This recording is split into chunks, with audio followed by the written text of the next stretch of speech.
So look, guys, I was on duty that day. I was on duty when Anthony Bourdain called up to get help. Now look, I mean, it's not my proudest moment. I mean, I thought I wouldn't talk about it. Like I say, there's kind of a non-disclosure agreement involved, and it's a volunteer position. But yeah, I mean, Anthony Bourdain, he called the 1-800 number, and I mean, I wouldn't say that like I laughed in his face, but I did laugh, several times at what he was telling me.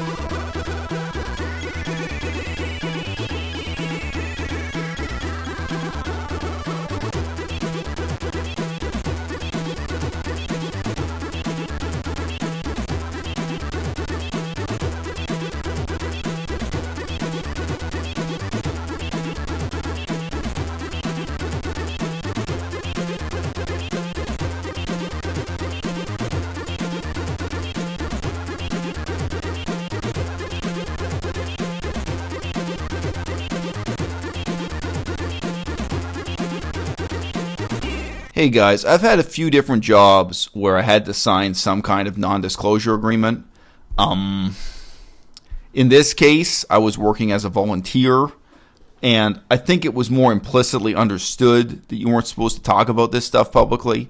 But I've seen a lot of videos lately, and in this really kind of self-righteous, self-congratulatory way, they'll put like the 1-800 number for the suicide hotline below their YouTube video, or they tell you, what happened to Anthony Bourdain can happen to anybody, so make sure you've got the suicide hotline number ready to go on your phone, like have it on speed dial.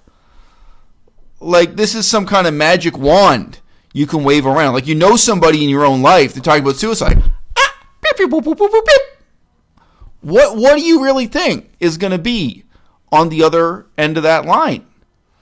Well, I can tell you, because I used to volunteer at a suicide hotline. What's going to be there on the other end of the line is maybe some asshole just like me. Someone who doesn't know you and doesn't care about you and can't appreciate, the struggles you're going through. And someone who definitely can't help you with the actual problems you're having, the problems in your life that you're trying to solve. Because if you're suicidal, chances are you have real world problems. You don't just need an attitude adjustment. And even if you do, you're not really going to adjust your attitude by calling up a complete stranger on the phone. They're like, hey, have a more positive attitude. Oh, I'll try that. Thanks. It's not going to work for Anthony Bourdain. It's not going to work for you.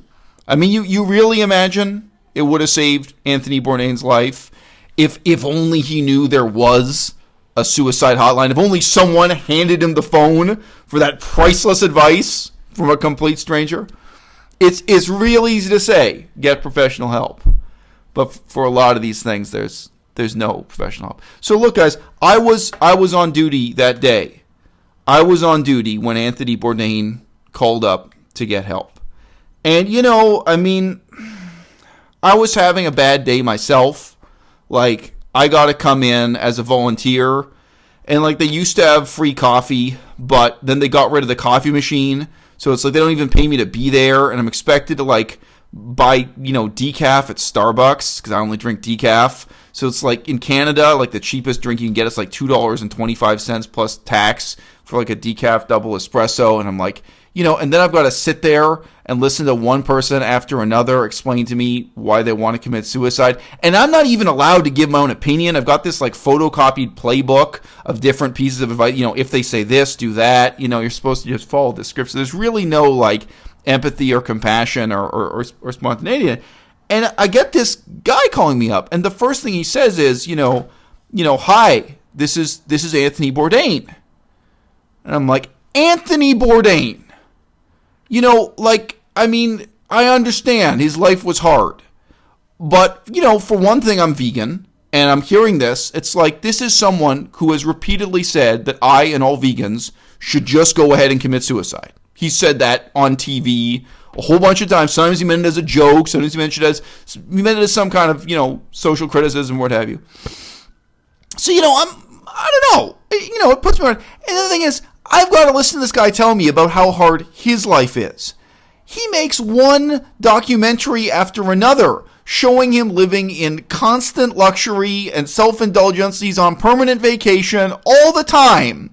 He lives for one 3-course meal after another just to sit there and pass judgment on it, have people pay him to talk about how much he enjoys eating. And he has no ethical compass whatsoever. He doesn't care if he's eating salami. He doesn't care if he's eating, a live snake. Yeah, he ate the heart out of a live snake one time, fertilized pigeon eggs, whatever. This guy will eat monkey brains just to boast about it on Twitter. That's his life. And I'm sitting here. I've just spent the last 3 hours listening to people, trying to talk them down out of slitting their wrists or overdosing on, whatever it is they got in their medicine cabinet to overdose on. My life's awful. I got all my struggles. And you really want to get on the phone with me, Anthony Bourdain, and you want to tell me how rough you've got it. Now, look, it's not my proudest moment. I thought I wouldn't talk about it. Like I say, there's kind of a non-disclosure agreement involved, and it's a volunteer position. But yeah, Anthony Bourdain, he called the 1-800 number, and I wouldn't say that like I laughed in his face, but I did laugh, several times at what he was telling me. And it just, I gotta say, it just started with him saying, yeah, this is Anthony Bourdain, and that he was suicidal. I don't know. There are different factors there. I guess I just couldn't take it that seriously, or I felt like I couldn't be that helpful to someone. Someone who's constantly boasting about his own life of luxury and how awful the lives of vegans are supposed to be. And now here you are, calling up this 1-800 number. Now, my employer, the agency, I think they do have the conversation on tape. And I think, based on what my supervisor said, I think they're not gonna disclose it publicly. So exactly what I said and what kind of tone I said it in, I guess we'll never know. But as I remember, toward the end of the phone call, it got a bit combative, it got a bit heated. But in the guidebook we have, that's actually a good sign. If you can get someone from being depressed to being angry at you, that's what I said to my supervisor. I was like, well, I made him angry. That's good. People are actually less likely to commit suicide. If you can get them from being depressed and self-pitying to being mad at you on the phone, that's like 2 points up on the depression scale. But he got angry at me, and then I got angry at him. And there were some words along the lines of like, well, why don't you just do it, seeing as you like eating salami, you hypocritical piece of shit, some words to that effect. So look, it wasn't my best day at the office, but like I say, if you call up any of these 1-800 numbers, looking for help, what you're gonna get is an unpaid volunteer who fills out an application form. And, maybe they have some credentials. Maybe they have a background in social work. I got in because I have a, degree in political science, had background in, different kinds of humanitarian work and volunteering. They thought they'd give me a shot. But, we can't help you. We can't. And, I don't know. Looking back on it, I wouldn't give myself a 0 out of 10. Like, you could say I was kind of giving him, like,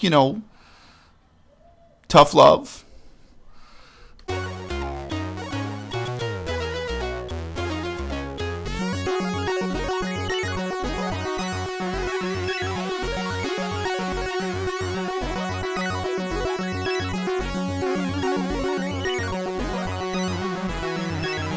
Maybe we can practice doing